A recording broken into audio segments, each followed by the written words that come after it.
그래서 참 아버님께서는 홀로 그때 그 암흑과 같은 상황에서 기독교를 대신하는 반대를 무릅쓰고 기독교를 대신하는 기반을 세우셔야 했습니다. 그것이 바로 세계 기독교 통일연협회였죠. 54년 5월 1일 이때 기념사진인데요. 서울 승북구 북학동의 새 대문집을 집에서 간판을 걸고 창립하셨습니다. 지난번에도 우리 함역에서 다시 했을 때도 보여드렸습니다만 이렇게 작은 대문 3개 들어가야지만 그 방에 들어갈 수 있고, 그래서 새 대문집이라는 이름이 붙었고, 아주 간판을, 작은 간판은 애들이 뭐 간판 가지고 거기 치치기하고 뭔가 놀이판으로 사용하기도 하고 그랬던 곳이라고. 아주 초라했죠. 미약하게 펼쳐졌고 극심한 반대와 핍박 가운데 출발했던 곳이겠습니다. 협회 창립 이후에 열악한 환경 속에서도 54년도 이화여대와 연세대 등의 기독교 대학을 중심으로 기숙사, 사강을 비롯해서 교수와 학생들이 폭발적으로 전도되기 시작합니다. 그리고 당시 이화여대 기독교 학과장이었던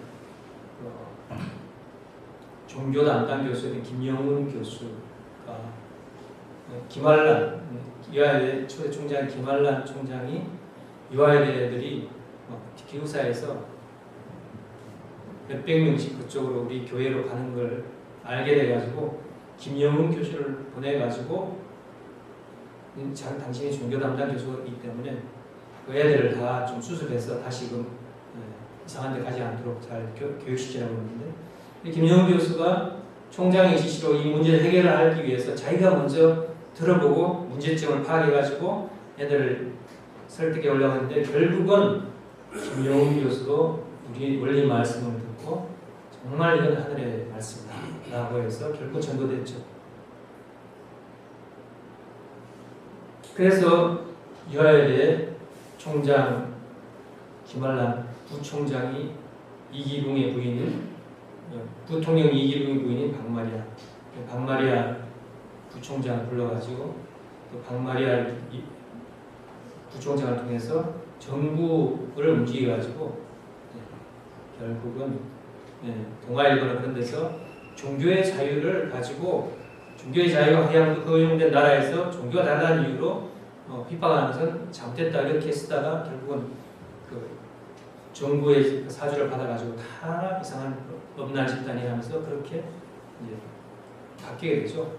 그래서 학생들과 교수들한테 퇴직을 하든지 아니면 그 교회를 안 가든지 양자택일하라고 해서 이렇게 여러 교수들이 우리를 교회를 배신하고 학교를 택한 사람도 있지만 끝까지 교회를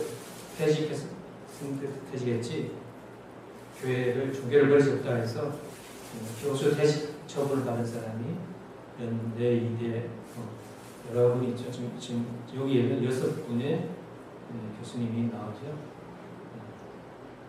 그 다음에 2대 학생 14명 퇴학 처분받고 연대 학생 2분이 퇴학 처분을 받게 됩니다.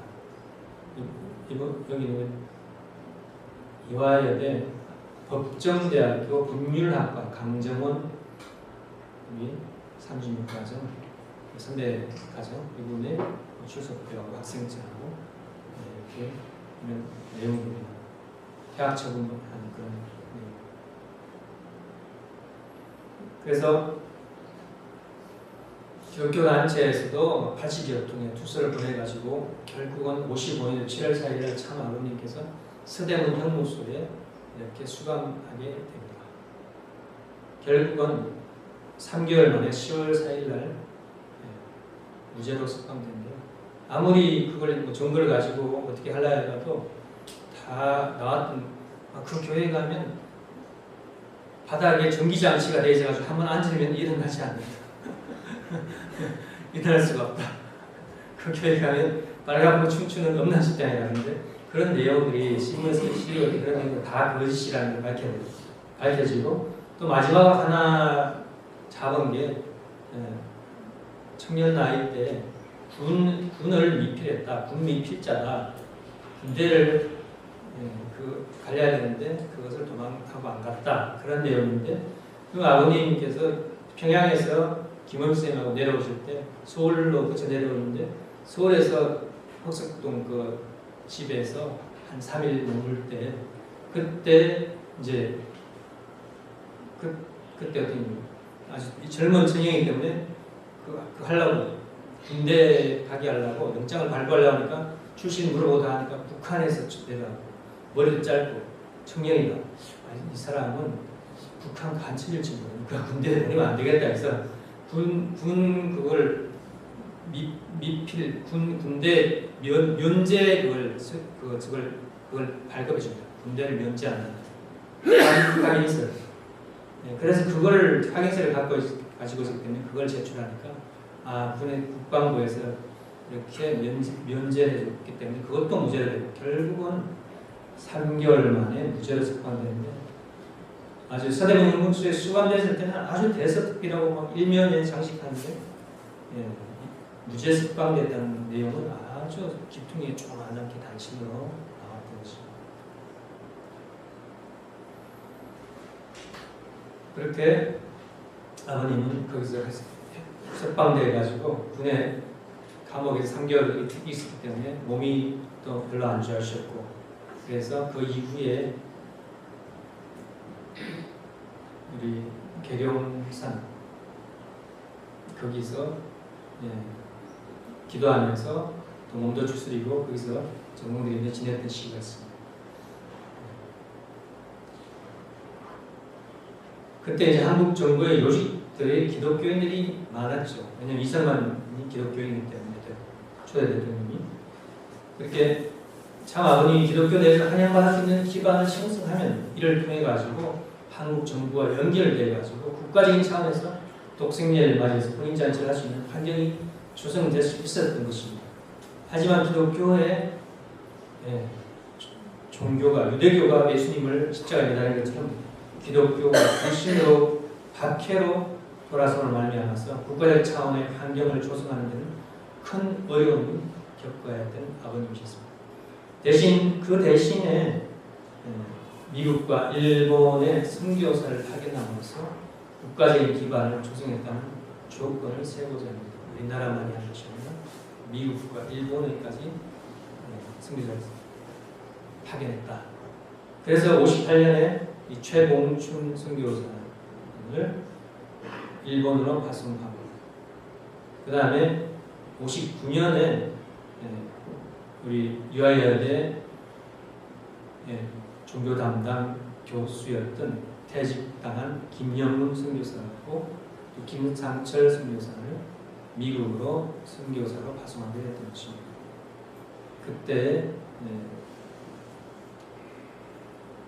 이 최봉춘 선교사를 보냈을 때 이라도 재미있는 일화가 하나 있죠.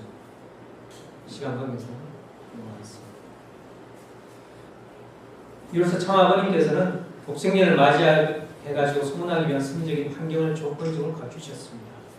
그러나 이는 실제적인 기독교 환경뿐이나 국가 기반을 세운 것은 아니었기 때문에 참부모님은 기독교와 정부의 핍박 속에서 어린 양 혼인잔치, 즉 참부모님의 성혼식을 올리셔야 했고 구원 승리는 밑바닥에서 다시 시작되었습니다. 그래서 당시 당시 참 어머님은 대모님과 함께 춘천에 생활하게 되셨습니다. 여기 한번 볼까요? 성주교의 김성도 여사님이 유언인데 김성도 씨가 누구냐면 지난번에 우리 정진아 우리 국장님 모셔가지고 우리 말씀드렸죠. 정진아 국장님의 아버님이 정수원 순회사님이고 정수원 순회사님의 아버님이 정석천 장로님이고 정석천 장로님의 어머님이 김성도 우리 성주교단 여사인데 우리 그 국장님 정조입니다. 정조 할머니가 김성도 여사님이고요. 유언으로 음란 집단을 오해받아가지고 핍박을 당하고 옥고를 치르는 곳이 있거든요. 그런 교회